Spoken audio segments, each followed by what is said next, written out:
I recently played through and created loads of content for the entire Star Ocean series, and at the time, a complete remake of Star Ocean 2 was the last thing I expected. I played the OG version of the second story on the PS1 and went in with no nostalgia goggles whatsoever. While I did enjoy the game, I found a lot of issues with it, such as the dependence on walkthroughs, the random encounters, the dungeon backtracking, and the spammy combat. These are issues that would be unforgivable from a modern game, but lucky for us, the Star Ocean 2 remake development team knew exactly what they were doing. There are not only quality of life features around every corner to address every single issue that I had, but the remake also takes the strengths from the original and makes them even stronger. This is a near perfect remake. If you're a Star Ocean 2 fan, you will love what they've done here. If you've never played the original before, then this is the version that you should be playing. Before we get into the review, if you like this video, it would help me out a lot to hit that like button and sub for more JRPG content, and you can hit that super thanks if you'd like to support the channel. I'd also like to thank the publishers for the review code, and all footage that you see is taken from the PS5 version of the game. What are your thoughts on Star Ocean the second story R? Do you like it as much as me? Let me know in the comments below. Alright, let's get into it.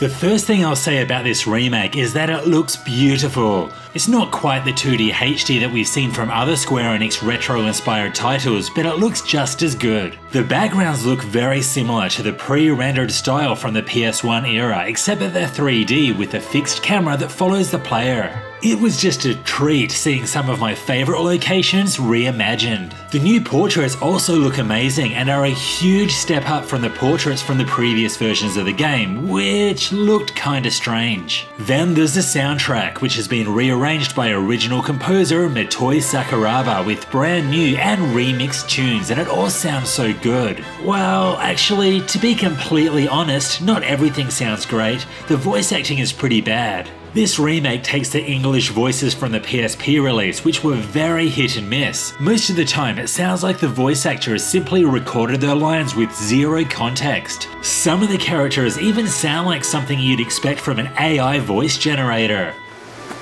No sir, none of the wavelengths are showing any response. The field resembles a magnetic energy field somewhat, but its exact nature is still uncertain at the moment. Now, players can switch to Japanese voices at any time in the menu, which is nice. In fact, we not only get the option of the PSP Japanese voices, but also brand new recorded lines from the OG Japanese cast. I really wish they could have re-recorded the lines in English, as this is one of the areas that really holds the game back. The one thing I can say that I love the most about the original Star Ocean 2 is its story. In fact, it's actually my favourite in the entire series. Star Ocean the second story takes place 20 years after the first title. This time we have two main protagonists that can be selected at the start of the game. First is Rena, a young girl living on the planet of Expel. Then there's Claude, an Earthling who is accidentally teleported to Rena's planet. The two soon set out to investigate a meteorite that crashed down on the planet, causing monsters to appear and other natural disasters to occur. Now, regardless of which character you choose, the main narrative will be the same, but there are certain events that will only be revealed for a specific character, and this is great for replayability. I played as Rena when I first played the game, but I really enjoyed this second playthrough as Claude, as I got to see those extra parts where their paths diverged. I thoroughly enjoyed this story the first time around and liked it even more the second time. Everything that the remake offers made the story delivery just that much better. Rin and Claude will have the option to recruit an additional 6 party members out of a possible 11 to fight alongside them. Choosing who to take along with you is crucial if you want to see everything in the game and also access the 80+ ending segments. Now, unless you were following a walkthrough in the original game, you would be absolutely clueless as far as character recruitment goes. This time around, things are made a whole lot easier, and these additions are so important in helping you experience more without closely following a guide. In the fast travel menu, it clearly displays where private actions and events are located, and this helped show me where to go to recruit characters that I completely missed the first time around. But with that said, you'll still need to play the game game multiple times if you want to recruit everybody. Teaming up with Ashton in this cave, for instance, will lock you out of recruiting Opera and Ernest in the future. For this reason, I suggest playing the game once without a guide, then switching protagonists for a second playthrough with a guide at hand. Now, I only played the second story recently on the PS1. I know that it's a fan favourite and that people haven't stopped raving about it for the past 25 years, but personally, I just considered it a good JRPG and not a great one. I certainly recognised its potential, but it was clearly a product of its time. This time around, the developers went all out to address every single issue that I had, and these changes make the game a much better experience. One of the most significant additions is fast travelling. Being able to simply jump to where you want to go is so important for this type of system. The dreaded random encounters have also been removed, which is another massive game changer. The encounter rate used to be incredibly high, and I remember the pure frustration when working through some of the dungeons. I spent hours not only mindlessly running around trying to reach my objective, but also trying to get back out of a dungeon once the boss had been defeated. Now, all enemies can be seen on the map as coloured clouds. Once dealt with, they'll be gone until you enter the dungeon again. Add this to the addition of a mini-map and being able to fast travel back to the start of a dungeon, and a once incredibly frustrating experience instantly transforms into a highly enjoyable one. It's these kind of changes that makes this remake so incredible. But the second story remake goes beyond just quality of life enhancements. There are loads of new features that help make this the superior version. One of my favourites is the missions that provide a load of useful rewards. They are basically in-game achievements, and there are hundreds of them, from reaching milestones in combat to discovering unique landmarks around the world. The guilds used to allow you to buy skills. This time, they will provide guild missions that are all focused on item creation. If you're unfamiliar, item creation is an absolute staple of the Star Ocean series. The system in the original Star Ocean 2 was good, but very complicated and close to impossible to use effectively without a guide. In this remake, it has been greatly enhanced through a very informative interface which includes success percentages for each item created, clearly displaying which skills to learn to unlock specialties and super specialties, and knowing what your chance of success is and what possible items can be created with different combinations is a game changer. The item creation system is incredibly deep and addictive. There is so much to do here, and this is one of the best parts of the Star Ocean 2 remake experience.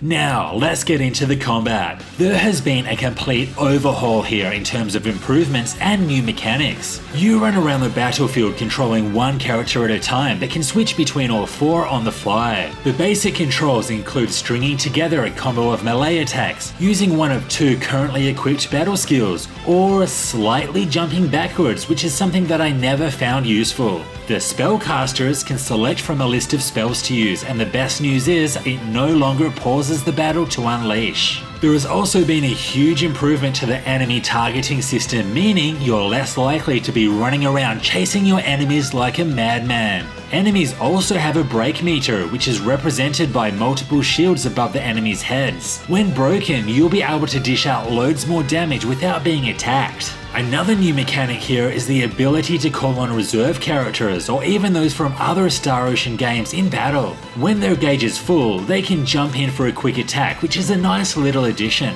Formations also play a significant role in combat. Not only do they change where your allies start the battle, but you'll also receive different bonuses based on your bonus gauge, which can be built up by either breaking or defeating enemies. All of these additions and adjustments were crucial in turning a spammy, frustrating combat system into something that was quite enjoyable. However, there were still a few issues here, and that is the imbalance in the difficulty. This game is so easy to become overpowered, which I know is something that many people love about the game, but most of the time it took away every hint of challenge. Late game, sure, using item creation to break the game is a lot of fun, but when I can easily create an OP sword in the early game, making every encounter a cakewalk for the next 10 hours, that's where it becomes a tad disappointing. On top of this, you'll still be encountering those magic mobs that can wipe out your party in a second, followed by a major boss that will go down in a few hits.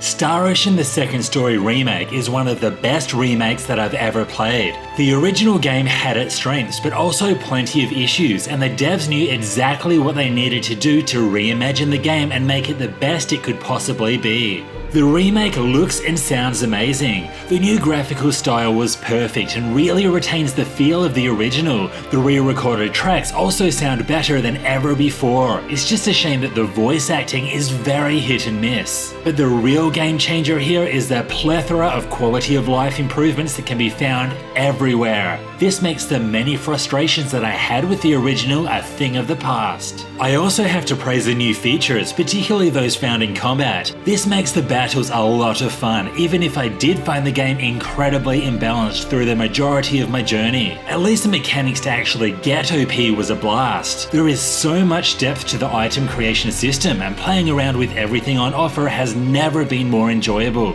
Star Ocean 2 was a good game. Star Ocean 2 Remake is a great game. If you're a fan of retro-style JRPGs, then this is a title that you can't afford to miss out on. Do you agree with what I said, or do you plan on playing this in the future? Let me know in the comments below. This was Hellfire RPGs. Thanks for watching. If you liked this video, hit that like button and sub for more RPG and Star Ocean content. Also, you can hit that super thanks if you'd like to support the channel. See you next time.